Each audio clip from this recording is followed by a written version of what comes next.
রবিবারের সকাল, 5 দিন পর আজ কাজে এসেছে অর্চনা। কাজে হাত দেবার আগে 1 কাপ চা আরও 2টো বিস্কুট খেয়েই কাজ শুরু করে অর্চনা। 4 বছর ধরে এই একই রুটিনে চলছে, আজও তার ব্যতিক্রম হয়নি। অর্চনা চা খেতে খেতে গল্প জমিয়েছে সুতপার সাথে। অর্চনা সুতপাকে বৌদিমণি বলেই ডাকে।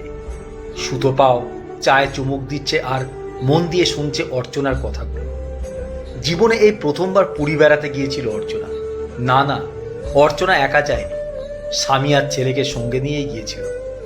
প্রথমবার পুরী, আর এই প্রথমবারেই সমুদ্র দেখা। সুতপা জিজ্ঞেস করলো, এই অর্চনা, 3 দিন তো পুরীতে ছিলি, সমুদ্রে স্নান করতে নেমেছিলি তো? সুতপা গাল ফুলিয়ে চোখ দুটো বড় বড় করে বলল, ও বৌদিমণি, আমি তো ভয়েই মরছি। আমাকে বলে কিনা একটু বেশি জলে নামো তো, কিছুই হবে না। আমি তো নামতেই চাইছি না। আমার ছেলে আর ওর বাবা মিলে আমাকে টানতে টানতে নামালো, আর একটা ঢেউ এমন এলো আমাকে টেনে চলে গেল একদম পাড়ের দিকে। সে কি নাকানি চোবানি! আমি তো জল খেয়ে একাকার, আর গোটা গায়ে বালি। আমার ছেলে, সে কি হাসি! আমি তো জীবনে সমুদ্রে যাইনি, এই প্রথমবার গো। আমার ছেলের খুব সাহস, খুব মজা করেছে। সুতপা তো হেসে অস্থির অর্চনার কথা শুনে। হাসতে হাসতে বলল, পুরী গিয়ে সমুদ্রে স্নান না করলে হবে? তা 3 দিনেই সমুদ্র স্নান করেছিলি?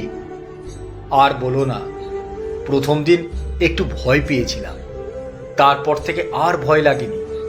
জানো বৌদি, সমুদ্রে স্নান করতে গিয়ে দেখি সমুদ্রের পাড়ে মিষ্টি বিক্রি করছে। কাঁধে বাঘ আছে, বাঘে বাঁধা, আর ছোট ডেকসিতে সব রসের মিষ্টি আর ছানা পোড়া। একটা মিষ্টির কি যে নাম বললো, ও হ্যাঁ, মদন মোহনা। কিনে খেয়েছি, জানো, খারাপ লাগেনি। তবে ছানা পোড়াটা বেশ ভালো লেগেছে। খুব ইচ্ছে হচ্ছিল তোমার জন্য কিনে নিয়ে যাই।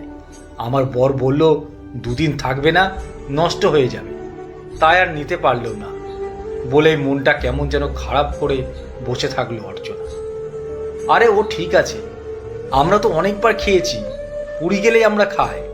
তাছাড়া তোর বর তো ঠিকই বলেছে, ও মিষ্টি আনা যাবে না, এতটা রাস্তা। তো যার জন্য পুরী যাওয়া, জগন্নাথ দেবকে সামনে থেকে দেখতে পেয়েছিলি তো? অর্চনা পা ছড়িয়ে বসেছিল এতক্ষণ।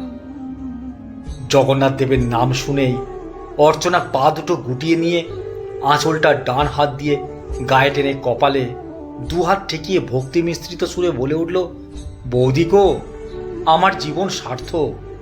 এই দেখো, তোমাকে বলতে গিয়ে আমার গায়ে কাঁটা দিয়ে উঠছে। তুমি যেমনটি করতে বলেছিলে আমি তেমনটিই করেছি। ভোরবেলা স্নান করে তোমার দেওয়া লাল পেরে নতুন শাড়িটা পরেই গিয়েছিল। কত বড় মন্দির আর রাশি রাশি লোক। ভোরবেলায় লাইনে দাঁড়িয়েছি, আর তো সবার মুখে একটাই কথা, জয় জগন্নাথ। সব ভিড় ঠেলে যখন ভগবানের কাছে পৌঁছলাম, জগন্নাথ দেবকে 2 চোখ ভরে দেখলাম। জীবন সার্থক গো বৌদি, জীবন সার্থক হলো। জয় জগন্নাথ, জয় জগন্নাথ।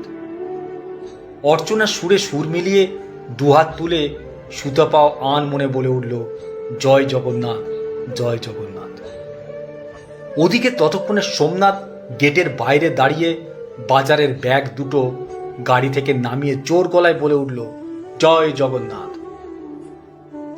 সোমনাথকে দেখতে পেয়ে অর্চনা ততক্ষণে দৌড়ে গিয়ে ব্যাগ দুটো হাতে নিতেই সোমনাথ জিজ্ঞেস করল, কেমন ঘোরাঘুরি হলো? শরীর ঠিক আছে তো রে অর্চনা? অর্চনা কিছু বলার আগেই সুতপা বলে উঠল, তুমি এদিকে এসো, অর্চনার কাণ্ড কারখানাটা আগে দেখো। ও পুরী থেকে তোমার জন্য কি এনেছে। বলেই প্যাকেট থেকে একটা পাঞ্জাবি বের করে সোমনাথের হাতে ধরিয়ে দিল। সোমনাথ পাঞ্জাবিটা হাতে নিয়ে পাঞ্জাবিটা উল্টে পাল্টে দেখে অর্চনার দিকে গম্ভীর চোখে তাকাতেই অর্চনা জিজ্ঞেস করল, দাদাবাবু, পছন্দ হয়নি তাই না? দাদাবাবু তখন অর্চনার কাঁচোমাচো মুখ দেখে হেসে ফেলল। তোকে কি বলি বলতো? ভাবলাম একটু বকা দেব, আর তুই মুখটা যেভাবে করলি আমার নিজেরই হাসি পেয়ে গেল। পছন্দ তো খুব হয়েছে, তুই নিজে পছন্দ করে কিনেছিস? কাচুমাচু মুখে অর্চনার তখন একগাল হাসি। সে হাসিতে লেগে আছে এক অজানা জয়ের আনন্দ। দাদাবাবুর মন জয় করা মানে বিশাল ব্যাপার। অর্চনা বলল, তোমার পছন্দ হয়েছে জেনেই আমি খুশি। আর বৌদিমণি তো আমাকে আগেই বলে দিয়েছে বৌদিমণির গিফট খুব পছন্দ। হ্যাঁ রে অর্চনা, তোর বৌদিমণির জন্য আবার কি গিফট এনেছিস? ততক্ষণে সুতপা জগন্নাথ দেবের মূর্তিটা সোমনাথকে দেখিয়ে বলল, এই দেখো, আমার জন্য স্বয়ং জগন্নাথ দেবকে নিয়ে এসেছে।